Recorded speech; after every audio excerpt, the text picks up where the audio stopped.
They warned him, never drive alone at night between Marrakech and Agadir. But Yusuf had no choice. It was past midnight. The road was empty, winding through the dark, silent mountains. Suddenly a man appeared in the middle of the road, pale, motionless. His eyes glowed faintly. Yusuf slammed the brakes. The man didn't move. He stepped out, heart racing. "Are you okay?" No answer, just a smile. Too wide, too wrong.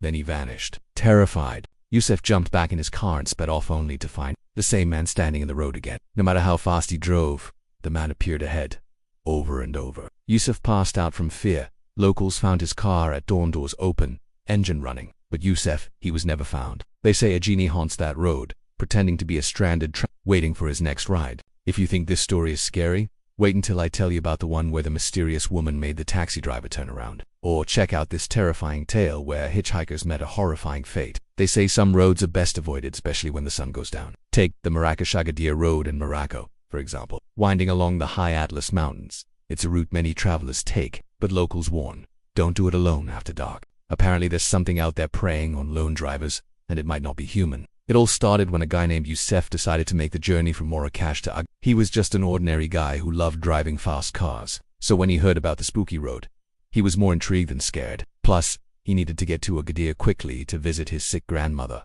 She was in the hospital. And the last thing he wanted was bad news. But still, some parts of the road were so dark you couldn't see a thing, even with your headlights. That was when Yusuf noticed a faint glow in the darkness. At first he thought it was just a bug on his windshield, but then it became clearer. It was a man standing right in the middle of the road. Yusuf slammed on the brakes. What was that guy doing just standing there in the middle of nowhere? He wasn't crazy, was he? As Yusuf got closer, he could see that the man seemed pale, almost translucent, like he wasn't really there. His eyes were wide open, staring straight ahead, but they didn't have any life to them.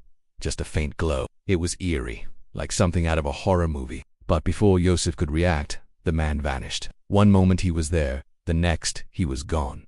Now, normally, you'd think that would freak someone out. And it did, but Yusuf was a fearless guy. So instead of backing away slowly and cautiously, he floored it, speeding past the spot where the glowing man had been standing. He kept going, trying to shake off that weird feeling of dread that had suddenly washed over him. But then he saw him again, further down the road, still standing motionless in the darkness. It was like seeing a ghost, something that belonged in a graveyard, not on a lonely mountain road. This time, Joseph couldn't help himself.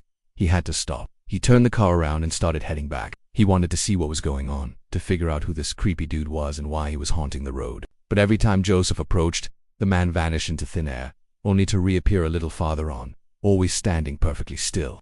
His glowing eyes fixed on the road. Joseph's heart started racing.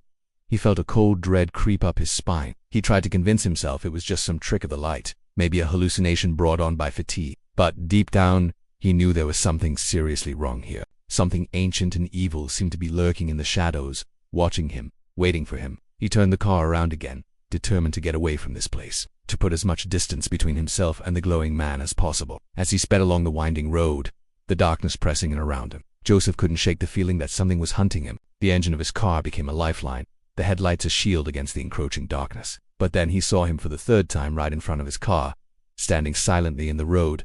There was nowhere to go. He couldn't keep driving. Panic surged through him. He slammed on the brakes, the tires screeching in protest. He threw the car into reverse, desperate to get away, to escape whatever was out there. But the moment he started moving backward, he saw him again. In the rearview mirror, he saw the man's face, pale and gaunt, with eyes that glowed like embers in the night. Terrified, Joseph pressed down on the gas, but the car wouldn't budge. He tried to shift into drive, but his hands were shaking so badly he couldn't get it into gear.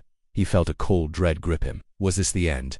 Had he led himself into a trap? Then, as suddenly as it started, it was over. The car lurched forward. Joseph jerked it into gear and floored it, shooting past the spot where the ghostly figure had been standing. He didn't dare look back. He just kept driving, trying to put as much distance between himself and that terrifying figure as possible. But Joseph wasn't out of the woods yet. The road was still dark, still lonely, and the mountains still loomed on either side. Every shadow seemed to hold a threat, every bend in the road a potential hiding place for whatever evil lurked out there. And then he saw him again, in the distance, standing motionless in the darkness.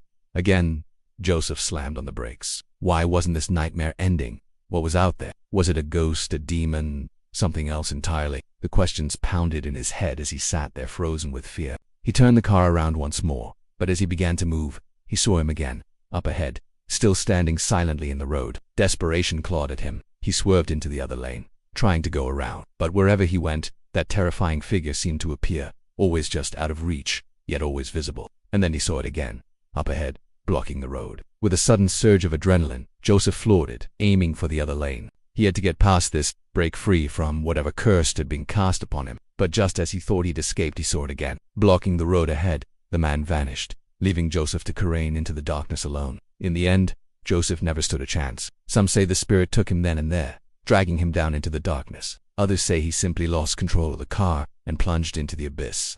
All that was ever found was his abandoned vehicle, doors open, engine running, headlights still on, as if waiting for someone who would never come. To this day, travelers speak of the haunting specter seen on the Marrakech-Agadir road, a shadowy figure standing silently in the night, beckoning those who pass too close to join him on his eternal journey.